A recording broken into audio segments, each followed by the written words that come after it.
More on this now with Rebecca Koffler, strategic military intelligence analyst and author of Putin's Playbook. So President Trump seems to swing back and forth. One day Vladimir Putin is in his good graces. The next day it's Volodymyr Zelensky. What's going on with Putin right now, and why would he take the chance of angering President Trump by launching those attacks on civilian areas in Ukraine?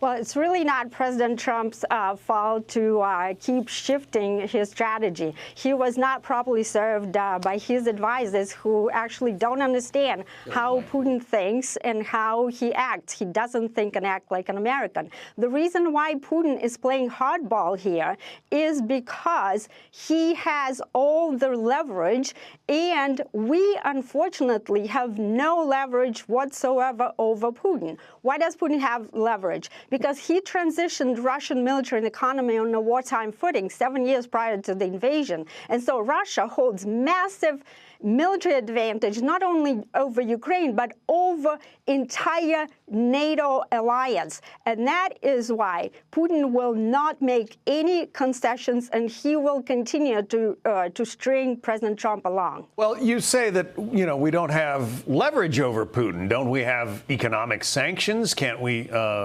cancel more of the oil deals and the oil equipment that he needs to keep his economy somewhat afloat?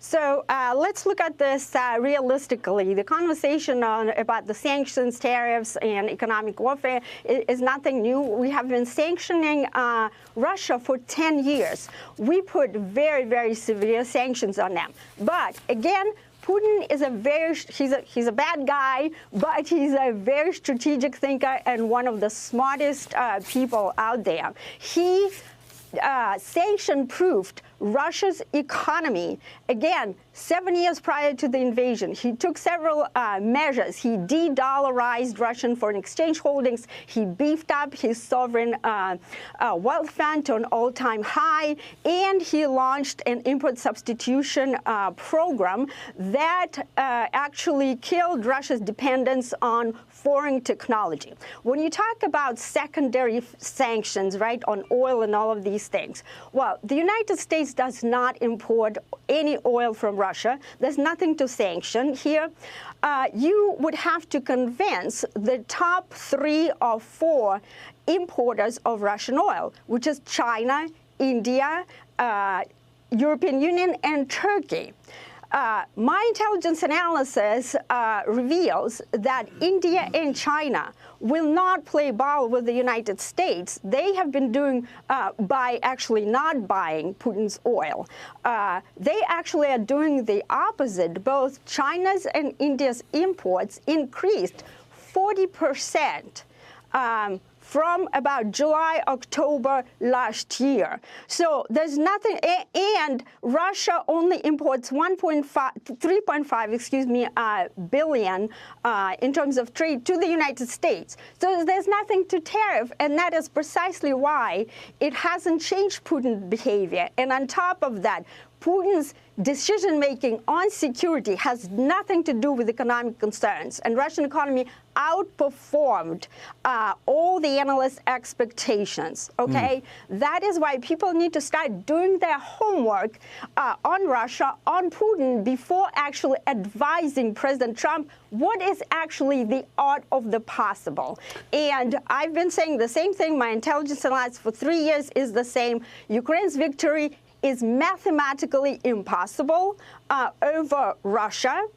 And so whatever we're doing right now is just basically like giving aspirin to a dead person, using a Russian expression. And so we wasted 350 billion, right, and have depleted our own weapons arsenal to dangerous levels by giving it to Ukraine billions of dollars. And is that going to be another Afghanistan where it will take us 20 years and $2.2 trillion as it did last time to come to our senses and figure out what is possible? Let's just be realistic and not act on emotion. Yes, Putin is a bad guy, but he's a rational thinker, and we need to understand how he thinks. So, which is what my book explains, his thinking, Russian warfighting strategy, which I actually briefed to NATO in September 2013. I briefed President Obama's advisors, you know, 4-star commanders at Strategic Command that guards our nuclear weapons, Northcom, EUCOM, you name it.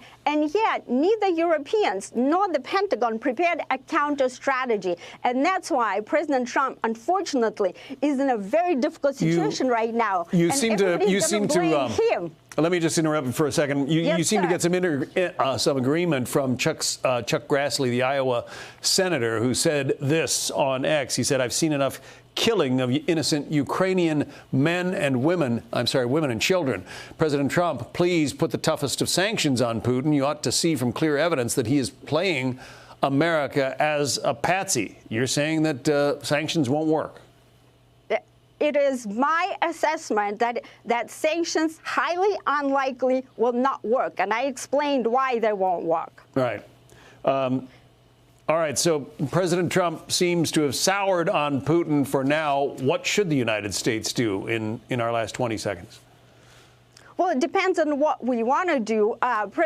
He has 3 options, President Trump, and none of them are good. They're all bad. We can keep doing what we're doing, continue sending weaponry so that Russia can fight until the last Ukrainian, the last missile in Ukraine's NATO arsenal. We can just stop today, and Putin is going to accomplish faster what he wants to accomplish, and ironically, more Ukrainian lives will be saved by that, or we can just simply walk away and let Allah sort it out, as Sarah Palin used to say. I'm not trying to be, you know, funny here, but the point I'm trying to make is that let's just stop all the emotion. It's because the same people who call Putin a murderer and a killer somehow are trying to appeal his morals and want him to make concessions. He doesn't. His decision-making is not based on morals at all. He's a cold, calculated former KGB officer. And so we need to study Russia as an intelligence community, national security community, and the team on President Trump who are trying to advise him. They need to understand Putin, and they don't. Rebecca Koffler, interesting analysis. Thank you. Yes, sir. Hey, Sean Hannity here. Hey, click here to subscribe to Fox News YouTube page and catch our hottest interviews and most compelling analysis. You will not get it anywhere else.